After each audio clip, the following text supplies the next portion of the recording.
Dear fortune makers, இன்னைக்கு உண்டான ஒரு அசைன்மெண்ட்ஸில் நம்ம பார்க்கக்கூடிய ஒரு விஷயம் இஸ் சேலரி, டேக்கிங் சேலரி.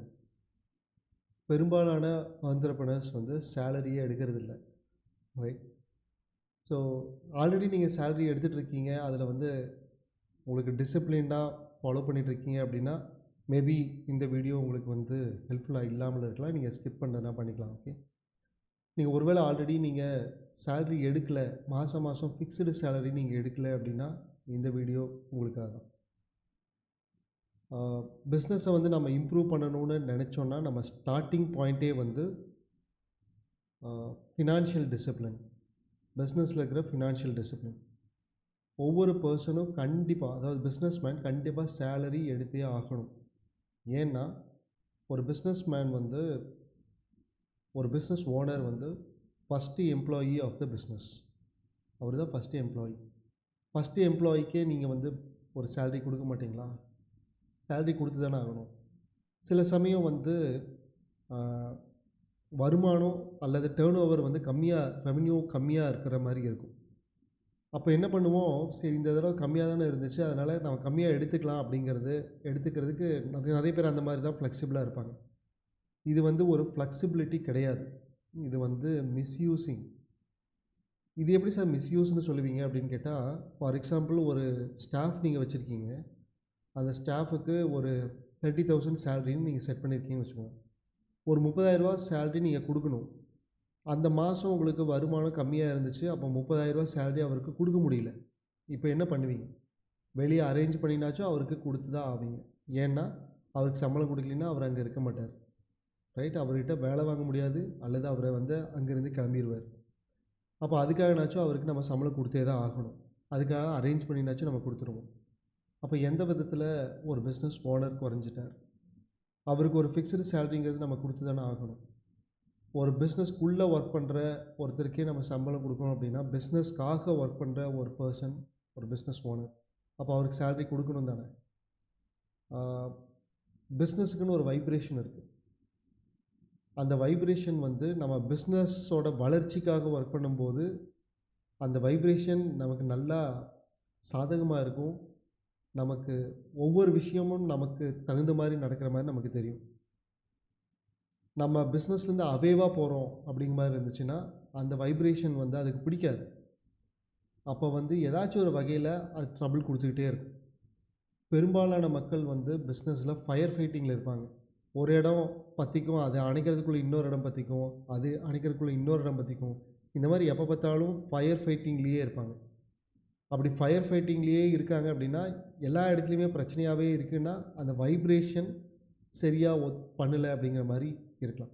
அப்போ வைப்ரேஷன் ஒத்துழைக்கணும் அப்படின்னா, ஃபார் எக்ஸாம்பிள் நீங்கள் பிஸ்னஸோட டெவலப்மெண்ட்டுக்காக ஒரு விஷயம் லேர்ன் பண்ணிக்கணும்னு நினைக்கிறீங்க, இந்த கம்யூனிட்டியில் வந்து நீங்கள் ஜாயின் பண்ணியிருக்கீங்க, அல்லது இதுக்கு ரிலேட்டடாக ஏதாச்சும் நீங்கள் அப்கிரேட் பண்ணணும்னு நினைக்கிறீங்க, இதெல்லாம் வந்து வைப்ரேஷனை பாசிட்டிவாக மாற்றுற விஷயம். அந்த வைப்ரேஷன் உங்களுக்கு ரொம்ப சாதகமாக ஒர்க் ஆகும். ஓகே, நிறையா விஷயங்கள் இருக்குது வைப்ரேஷன் நெகட்டிவாக அஃபெக்ட் ஆகிற விஷயம்.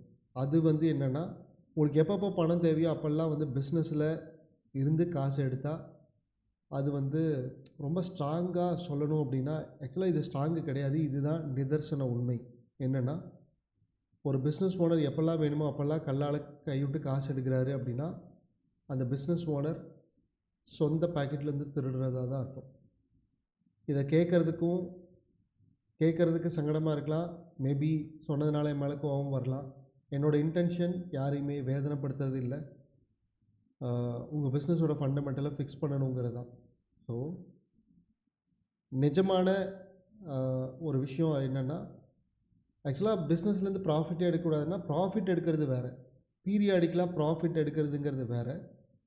சின்ன சின்ன செலவுக்கெல்லாம் கல்லால் கைவிட்டு காசு எடுக்கிறது, ஸ்கூல் ஃபீஸ் கட்டணும், மளிகை சாமான் வாங்கணும், இதுக்கெல்லாம் சின்ன சின்ன இதுக்கெல்லாம் வந்து பிஸ்னஸ் செஞ்சு எடுக்கிறது இஸ் நாட், என்ன சொல்கிறது, அது வந்து ஒரு டிசிப்ளினான ஒரு விஷயம் கிடையாது. அப்படி டிசிப்ளினான விஷயம் இல்லைங்கிற பட்சத்தில் அது வந்து ரிவர்ஸில் ஒர்க் பண்ணுறதுக்கு வாய்ப்பு இருக்குது. பிஸ்னஸோட வைப்ரேஷன் வந்து நெகட்டிவாக ஒர்க் பண்ணுறதுக்கு வாய்ப்பு இருக்குது. அப்போது நம்ம ரிவர்ஸில் ஒர்க் பண்ணக்கூடாது அப்படின்னா அந்த டிசிப்ளினை நம்ம ஃபாலோ பண்ணணும். ஃபினான்ஸில் நம்ம கண்ட்ரோலில் இருந்துச்சுன்னா பிஸ்னஸ் நம்ம கண்ட்ரோலில் இருக்கும், பிஸ்னஸ் நம்ம கண்ட்ரோலில் இருந்துச்சுன்னா லைஃபே நம்ம கண்ட்ரோலில் இருக்கும். அப்போ லைஃப் நம்ம ரிவர்ஸில் வரணும்னா, லைஃப் நல்லா இருக்கணும்னா பிஸ்னஸ் நல்லா இருக்கும், பிஸ்னஸ் நல்லா இருக்கணும்னா ஃபினான்ஸ் நல்லா இருக்கும். ஃபினான்ஸ் நல்லா இருந்தால் தான் நமக்கு டெசிஷன் மேக்கிங் எல்லாம் கிளியராக எடுக்க முடியும். அப்போது டெசிஷன் மேக்கிங் நல்லா எடுக்கணும், ஃபினான்ஸ் கரெக்டாக இருக்கணும்னா அப்போது ஸ்டார்ட் பண்ண வேண்டிய இடமே சேலரி. சரி, எவ்வளோ சேலரி நம்ம எடுத்தால் கரெக்டாக இருக்கும் அப்படின்னு நம்ம எடுக்கிறது அடுத்த கொஸ்டின். மினிமமாக நம்ம பிஸ்னஸுக்கு எவ்வளவு தேவை, பிஸ்னஸ்க்கு இல்லை, நம்மளோட லைஃப்பை இதுக்கு கீழே நான் வந்து பிஸ்னஸ்லேருந்து நான் எடுத்தேன்னா என்னால் ஃபேமிலியே ரன் பண்ண முடியாது அப்படின்னு இருக்கும். அதை நம்ம எடுக்கலாம். சிலர் என்ன பண்ணுவாங்க, நிறையா பொருள் வாங்கியிருப்பாங்க, அதுக்கு இஎம்ஐ நிறையா இருக்கும், அந்த இஎம்ஐயெல்லாம் சேர்த்து போட்டு இதெல்லாம் எனக்கு வேணும் இல்லாட்டி என்னால் நடக்க முடியாது அப்படின்லாம் சொல்லுவாங்க. முடிஞ்ச வரைக்கும் இஎம்ஐயை கம்மியாக வச்சுக்கிறது. நான் சொல்கிறது பிகினிங் ஸ்டேஜில், இந்த ஃபினான்ஸை கண்ட்ரோலில் கொண்டு வரதுக்காக நான் சொல்கிறேன். முடிஞ்ச வரைக்கும் இஎம்ஐயை வந்து கம்மியாக வச்சுக்கிறது பெட்டர். ஸோ தட் நம்ம பிஸ்னஸில் அஃபெக்ட் ஆகாது. இப்போ நம்ம ஒரு சேலரி எடுக்கிறோம் அப்படின்னா பிஸ்னஸ் அதனால் அஃபெக்ட் ஆகாமல் இருக்கும்.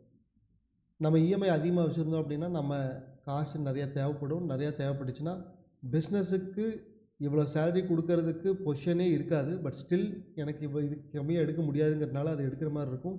அப்போ திரும்பியும் ஃபயர் ஃபைட்டிங்கில் திருப்பியும் அது வந்து கொஞ்சம் கஷ்டமாக இருக்கும். அப்போது தேவைக்கு தகுந்த மாதிரி காசு எடுக்கிறதுக்கு ஆரம்பிப்போம். அப்போ ஃபினான்ஷியல் டிசிப்ளின் வராது, திருப்பி எல்லாமே ரிவர்ஸில் போகும். அப்போ எல்லாமே எதை பொறுத்து இருக்குது, இஎம்ஐயை பொறுத்து இருக்குது. அப்போ இஎம்ஐ கம்மியாக வச்சுருந்தோன்னா நமக்கு எடுக்கக்கூடிய பணம் முடிஞ்ச வரைக்கும் கம்மியாக, இதுக்கு மேலே இதுக்கு கீழே எடுக்க முடியாதுங்கிற லெவலுக்கு நம்ம எடுத்து அந்த எடுத்த சேலரிக்குள்ளே நம்மளோட வாழ்க்கையை நம்ம பிளான் பண்ணி அதுக்கு உள்ளே தான் நம்ம ஒர்க் பண்ணணும், செலவு பண்ணணும். அப்படி பண்ணுற மாதிரி இருந்துச்சுன்னா என்ன ஆகும்னா, நம்ம நிறையா பணம் எடுக்க மாட்டோம், மாதம் அளவாக எடுப்போம். ஃபார் எக்ஸாம்பிள் ஒரு 30,000 40,000க்குள்ளேயே நம்மளால் வாழ்க்கை நடத்த முடியும் அப்படின்னா, ஒரு 40,000 சேலரியாக எடுக்கிறோம் அப்படின்னா இமீடியட்டாக நம்ம என்ன பண்ணணும்னா ஒரு கோல் ஃபிக்ஸ் பண்ணணும். என்ன கோல்னா, அட்லீஸ்ட் ஒரு 40,000 இருக்கா, இப்போ அடுத்தது ஒரு 60,000 நான் சேலரியாக எடுக்கணும்னு நான் டிஃபைன் பண்ணிடணும். பேப்பரில் நாச்சும் எழுதிடணும். நான் வந்து 60,000 சேலரி எடுக்க விரும்புகிறேன். அப்போ 60,000 சேலரி எடுக்கணும்னா நம்ம டேர்ன் ஓவர் அதிகமாக இருக்கணும். டேர்ன் ஓவர் அதிகமாக இருந்ததுன்னா பிஸ்னஸ் அதிகமாக வரும். டேர்ன் ஓவர் அதிகமாக இருந்துச்சுன்னா ப்ராஃபிட் அதிகமாக வரும். ப்ராஃபிட் அதிகமாக வந்துச்சுன்னா கொஞ்சம் சேலரி அதிகமாக கொடுக்கறதுல பிரச்சனை இருக்காது. அப்போது 60,000 சேலரியாக கொடுக்கணுன்னா ப்ராஃபிட் எவ்வளோ வந்திருக்கணும், ப்ராஃபிட் எவ்வளோ வந்திருக்கணும்னா டேர்ன் ஓவர் எவ்வளோ இருக்கணும். இந்த டேர்ன் ஓவர் இவ்வளோ இருக்கணும்னா எவ்வளவு கஸ்டமர்ஸ் நமக்கு வேணும், அதுக்கு என்ன மாதிரி பிஸ்னஸ் பண்ணணுன்னு நம்ம ரிவர்ஸில் பிளான் பண்ணுறதுக்கு கரெக்டாக இருக்கும். ஜஸ்ட் இமேஜின் பண்ணி பாருங்கள், நம்மளால் சேலரி இவ்வளோ தானே டிஃபைன் பண்ண முடியலன்னா, அந்த சேலரி இவ்வளோ தானே தெரியலன்னா அப்போது அடுத்த சேலரிக்கு நமக்கு எப்படி பிளான் வரும்? இந்த அடுத்த சேலரி இன்க்ரிமெண்ட்டுக்கு பிளானே வரல அப்படின்னா அப்போ அதுக்கு தகுந்த மாதிரி எப்படி நம்ம ஒர்க் பண்ணுவோம், எனர்ஜி எப்படி இருக்கும், எஃபிஷியன்சி எப்படி இருக்கும், அண்ட் அதுக்குண்டான பிளான்ஸ் எப்படி இருக்கும், அதுக்குண்டான லேர்னிங்ஸ் எப்படி இருக்கும், அண்ட் அதுக்கு தகுந்த மாதிரி உண்டான ரெக்ரூட்மெண்ட்டு, அதுக்கு தகுந்த மாதிரி எல்லா ப்ரிப்பரேஷனும், அதுக்கு தகுந்த மாதிரி மெட்டீரியல்ஸு, மெஷினரிஸு, அதுக்கு தகுந்த மாதிரி ஸ்பேஸு, இது எல்லாமே வந்து இதை டிபெண்ட் பண்ணி தான் இருக்குது. இது எதுவுமே நமக்கு பிளானிங்லேயே வரல அப்படின்னா நம்ம எப்போ பார்த்தாலும் எதையோ ஓடிட்டே இருக்கோம், எதையாச்சும் ஒன்று எடுப்போம். இதெல்லாம் வந்து கரெக்டான ஒரு பிஸ்னஸ் இல்லைல்ல. இது எந்த மாதிரி இருக்கும் அப்படின்னா, அந்த கிராமத்தில் கிரிக்கெட் விளையாடுறதை நீங்கள் பார்த்துருந்தீங்கன்னா, ஒருத்தர் பால் போடுவார், ஒருத்தர் பேட்டை வச்சு சுற்றிட்டே இருப்பார். என்ன பால் எப்படி போட்டாலும் அடிக்கிறதுக்கு ட்ரை பண்ணிட்டே இருப்பார். சிக்ஸ் அடிக்கிறதுக்கே இது சிக்ஸ்ன்னு இல்லை, சும்மா எப்படியோ அடிக்கணும். நிறைய பேர் அப்படி தான் அடிப்பாங்க, பேட் பண்ணுவாங்க. ஏதோ ஒரு பால் வந்து பேட்டில் பட்டுரும், 4ஓ 6ஓ போயிடும். அப்போ அவங்க என்ன நினச்சிக்குவாங்க, பெரிய பேட்ஸ்மேனாக நினச்சிக்குவாங்க. பார்த்தியா நான் எவ்வளோ பெரிய பேட்ஸ்மேன். சச்சின் டெண்டுல்கர் என்ன பண்ணுவார்னா, அவர் ப்ராக்டிஸ் பண்ணும்போது ஒரு நாளைக்கு 300 பால்ஸ் வந்து அவர் ஸ்ட்ரைக் பண்ணுவார். ஒரு நாளைக்கு 300 பால்ஸ் எப்படி போட்டாலும் சரி, அவர் வந்து ஒரு பர்டிகுலர் இடம் வச்சுக்குவார். இந்த இடத்துல நான் நீ எப்படி வேணாலும் போடு, நான் இந்த இடத்துல இப்படி தான் அடிக்க போகிறேன். அப்போது எப்படி வந்தாலும் அதுக்கு தகுந்த மாதிரி ப்ராக்டிஸ் பண்ணுவார். அப்போது கிட்டத்தட்ட எல்லா இடத்துலையுமே அவருக்கு என்ன நினைக்கிறாரோ அந்த இடத்துக்கு பால் போகும். அதனால் ஃபுல்லாக கிரிக்கெட்டே அவரோட கண்ட்ரோலில் இருந்துச்சு. அவர் ரொம்ப உயரம் கம்மியாக இருக்கிறதுனால ஆரம்பத்தில் அவரை ரொம்ப எல்லாமே இன்சல்ட் பண்ணுற மாதிரி ஃபீல்டிங் நிற்பாங்க. அதுக்கு தகுந்த மாதிரி சீக்கிரமாகவே அவரை அவுட் பண்ணி அனுப்பிச்சி விட்ருவாங்க. ஏதாவது சின்ன பையனை மாதிரி ஹேண்டில் பண்ணுவாங்க. அதனாலேயே அவருக்கு வந்து பயங்கரமான ஒரு ப்ராக்டிஸ்லாம் பண்ணி இப்போ அவர் என்ன ஆகிட்டார்னா காட் ஆஃப் த கிரிக்கெட்னு ஆகிட்டார். Who is the god of cricket இந்தியாவில்? சச்சின் டெண்டுல்கர். எதனால்? பிகாஸ் ஆஃப் அந்தளவுக்கு ஒரு ப்ராக்டிஸ். அவர் எந்த மாதிரி பால் போட்டாலுமே இங்கே தான் போகணுன்னா அப்படி தான் ஸ்ட்ரைக் பண்ணுவார். அது வந்து ஒரு எக்ஸ்பர்ட் பேட் பண்ணுறது வேறு, கண்ணா பின்னான்னு பால் போட்டால் சுற்றுறது வேறு. சச்சின் அடித்ததும் 6 தான், கண்ணா பின்னான்னு அடித்தா அவர் அடித்ததும் 6 தான். ஆனால் 2 6க்கு வித்தியாசம் இருக்குது, ரைட்? இவர் ஸ்ட்ராட்டஜிக்கலாக பிளான் பண்ணி இப்படி தான் அடித்தார். அது கண்ணை மூடி சுற்றி ஏதோ ஒரு பட்டு வந்துருக்கு. நான் என்ன சொல்ல வரேன்னா, சிலர் பிஸ்னஸ் அப்படி தான் பண்ணுவாங்க. ஏதோ ஒரு லீடு வரும், ஏதோ ஒரு கஸ்டமர் வருவாங்க, ஏதோ ஒரு பிஸ்னஸ் வரும், டக்குன்னு அந்த பிஸ்னஸ்லேருந்து ஏதோ ஒரு ப்ராஃபிட் வரும். அதனால் அவர் வந்து பெரிய பிஸ்னஸ் மேன்னு நினச்சிக்குவாங்க. அப்படி இல்லை. மார்க்கெட் வந்து நல்லா இருந்தாலும் சரி, நல்லா இல்லாட்டியும் சரி, மார்க்கெட் நல்லா இருந்தாலும் நல்லா இல்லாட்டியும் நாம் எந்தளவுக்கு ஸ்ட்ராட்டஜி நம்ம ப்ளே பண்ணி நாம் எந்தளவுக்கு அந்த பிஸ்னஸை நம்ம பாசிட்டிவாக பண்ணுறோம் அப்படிங்கிறத பொறுத்து தானே இருக்குது. அதுதான் வந்து ஒரு நல்ல பிஸ்னஸ் மேனுக்கு அடையாளம். ஸோ மார்க்கெட்டோட ஃப்ளோவுக்கு தகுந்த மாதிரி, அதாவது எப்படி சொல்லுவாங்கன்னா, நான் வந்து லேர்ன் பண்ண மாதிரியே சொல்கிறேன். அது வந்து கொஞ்சம் ராவாக இருக்கும். நான் ஆல்ரெடி ஒரு ராவான ஒரு விஷயம் சொல்லிட்டேன். இதுவும் வந்து ஒரு ராவான விஷயமா இருக்கும். கசப்பு மருந்து கொடுத்தாலுமே அது வியாதியை முறிக்கிறதுக்கு தானே கொடுக்குறோம் அப்படிங்கிறது மாதிரி எடுத்துக்கோங்க. ஓகே. மார்க்கெட் நல்லா இருக்கும்போது ஒரு முட்டாள் கூட நல்லா பிஸ்னஸ் பண்ணுவாங்க அப்படின்னு சொல்லுவாங்க. நான் சொல்கிறது இல்லை, ஒரு பெரிய லெஜெண்ட்ஸ் வந்து சொன்ன விஷயம் அது. ஒரு ஆக்சுவலாக ஜிம் ரான்னு நினைக்கிறேன், ஜிம் ரானோ பிரைன் ட்ரேஸியோ சொன்ன விஷயம் அது.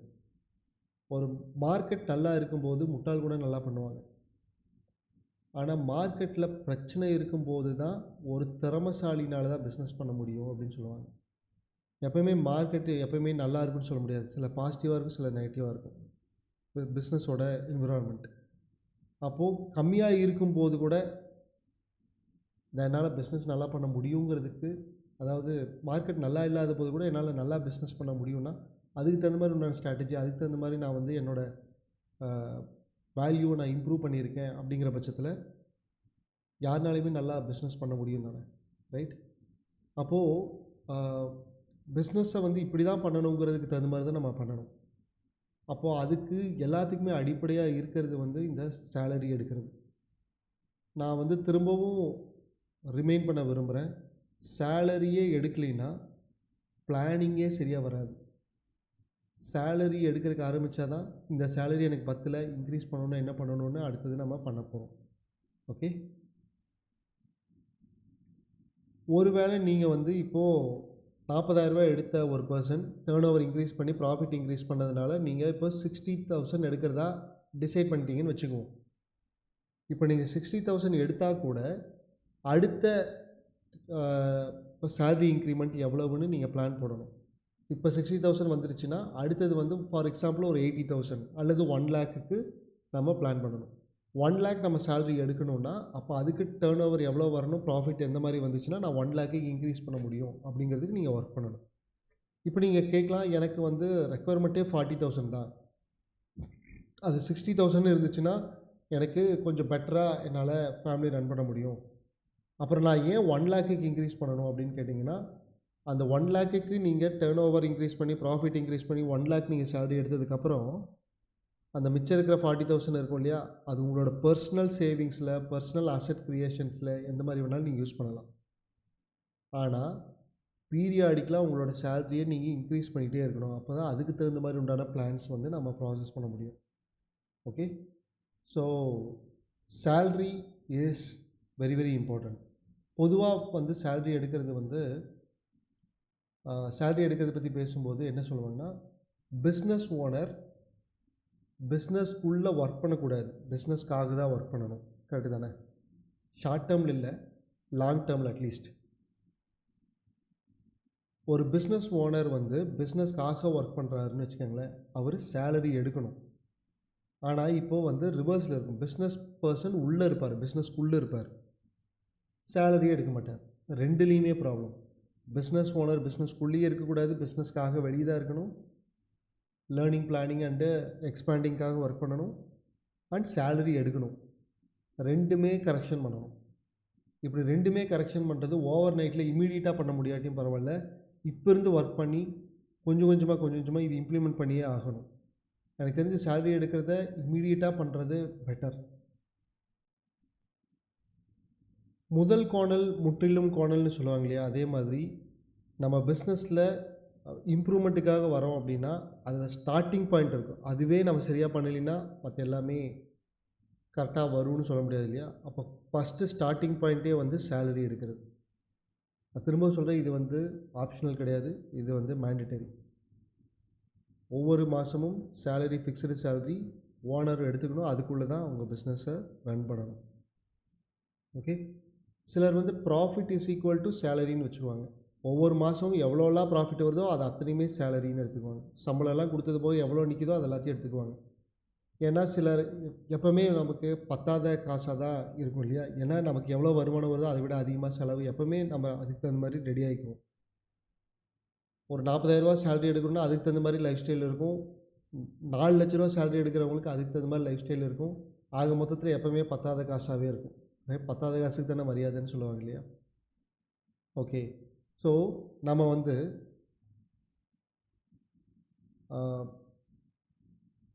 ப்ராஃபிட்டை எல்லாத்தையுமே சேலரியாக எடுக்கக்கூடாது. ஸ்டார்டிங் ஸ்டேஜில், இனிஷியல் ஸ்டேஜில் ஓகே.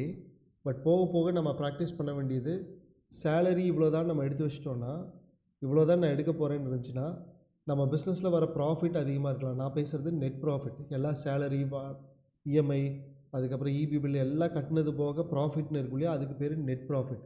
அந்த நெட் ப்ராஃபிட்டில் சேலரின்னு ஒன்று எடுத்தது போக மிச்ச அமௌண்ட் இருக்கும் இல்லையா, அந்த மிச்ச அமௌண்ட்டை வந்து அதுதான் வெல்த். டபிள்யூ ஸ்வீட் எஃப்எம்மில் டபிள்யூன்னு இருக்கு இல்லையா, அதுதான் வெல்த்து அப்படின்னு சேர்த்து வைக்கிறது. பிஸ்னஸில் வெல்த்து அக்கௌண்ட்டுன்னு ஒன்று க்ரியேட் பண்ணி அந்த வெல்த் அக்கௌண்ட்டில் நம்ம அதை போட்டு வைக்கலாம். அப்படி போட்டு வைக்கும்போது மாதம் மாதம் அந்த வெல்த் அக்கௌண்ட்டில் எவ்வளவு வந்து ஆட் ஆகிட்டே இருக்கோ அதுதான் நமக்கு கரேஜ்னு சொல்லக்கூடிய அந்த துணிச்சல், அதை வந்து இம்ப்ரூவ் பண்ணுறதுக்கு ஹெல்ப்ஃபுல்லாக இருக்கும். பிஸ்னஸில் வந்து நம்மளை விட நம்மக்கிட்ட ஒர்க் பண்ணுற டீம் மெம்பர்ஸ் வந்து ரொம்ப கூட பெட்டராக கூட பண்ணலாம். ஒருவேளை அவங்க பிஸ்னஸ் ஸ்டார்ட் பண்ணியிருந்தாங்கன்னா நம்மளை விட பெட்டராக அவங்க பண்ணியிருக்கலாம். ஆனால் ஏன் அவங்க பிஸ்னஸ் ஸ்டார்ட் பண்ணல? அவங்களுக்கு நாலேஜ் இல்லைன்னு அர்த்தம் இல்லை. அவங்களுக்கு வந்து அந்த துணிச்சல் இல்லாமல் இருக்கலாம். So as a business owner உங்களுக்கு அந்த துணிச்சல் இருக்கிறனால தான் நீங்கள் பிஸ்னஸில் இருக்கீங்க. அப்போது துணிச்சல் எந்த அளவுக்கு அதிகமாக இருக்கோ, அது வந்து ஆழந்தெரியாமல் காலை விடுறது, ஒரு ஆர்வக்கோளாறில் நம்ம வந்து ஆக்ஷன் எடுக்கிறது, இதை பற்றிலாம் நான் பேசலை. ஒரு முக்கியமான விஷயம், நம்ம ஆக்ஷன் எடுக்கணும், ஆனாலும் ஆக்ஷன் எடுக்க தோணாது. பிகாஸ் நம்ம கையில் காசு இல்லைங்கிறது ஒரு காரணமாக இருக்கலாம். அதுக்கு நல்ல ஆப்பர்ச்சுனிட்டியெல்லாம் மிஸ் பண்ணுறதெல்லாம் நிறைய பேர் பண்ணுவாங்க. அப்போது நமக்கு அந்த கான்ஃபிடென்ஸ் இருக்கணும் அப்படின்னா நம்ம கையில் காசு இருக்கணும். அப்போது வந்து அந்த எமர்ஜென்சி ஃபண்டுன்னு வச்சுக்கலாம், அல்லது சர்ப்ளஸ் மணிங்கிற மாதிரி வச்சுக்கலாம். கேஷ் ரிசர்வ் பற்றி நான் பேசிகிட்டு இருக்கேன். அதுதான் வெல்த் ஃபண்டு. இந்த எடுத்து வைக்கிற காசை எப்படி எஃபெக்டிவாக யூஸ் பண்ணி காசை பெருக்க முடியும் அப்படிங்கிறதுக்கு நான் ஒரு புக்கு சொல்கிறேன். இமீடியட்டாக அந்த புக்கை ஆர்டர் பண்ணி வாங்குங்க. அதோட விலை 100 ரூபா தான் இருக்கும்னு நினைக்கிறேன். ரொம்ப சின்ன புக்கு, ஆனால் மிஸ்டர் ஜிம் ரான் ரெக்கமெண்ட் பண்ண அந்த புக்கு. ஓகே, இன்றைக்கும் அது ரொம்ப ஹைலி சக்ஸஸ்ஃபுல்லான ஒரு புக்கு. கதை வடிவில் இருக்கும், ரொம்ப இன்ட்ரெஸ்டிங்காக இருக்கும். ஆனால் நம்மளோட ஃபார்ச்சூன் க்ரியேட் பண்ணுறதுக்கு அது ரொம்ப ரொம்ப முக்கியமான ஒரு புக்கு. அது என்னென்னா richest man in Babylon. The richest man in Babylon, பேபிலோனின் மிகப்பெரிய பணக்காரன் அப்படின்னு தமிழில் கூட அந்த புக்கு இருக்குது. ஸோ இந்த புக்கை வாங்கி நீங்கள் படிச்சிங்கன்னா அந்த வெல்த் ஃபண்டில் எடுத்து வைக்கிற பணத்தை நம்ம எப்படி இன்வெஸ்ட் பண்ணி அதை எப்படி பெருக்க முடியும் அப்படிங்கிறதுக்கு அதை வந்து டீட்டெயில்டாக கொடுத்துருப்பாங்க. ஃபினான்ஷியல் மேனேஜ்மெண்ட் அப்படிங்கிறது ரொம்ப ரொம்ப முக்கியம். இப்போ நம்ம இன்னும் மேனேஜ்மெண்ட்டுக்கே வரல, ஃபினான்ஷியல் டிசிப்ளினில் தான் இப்போ நம்ம இருக்கோம்.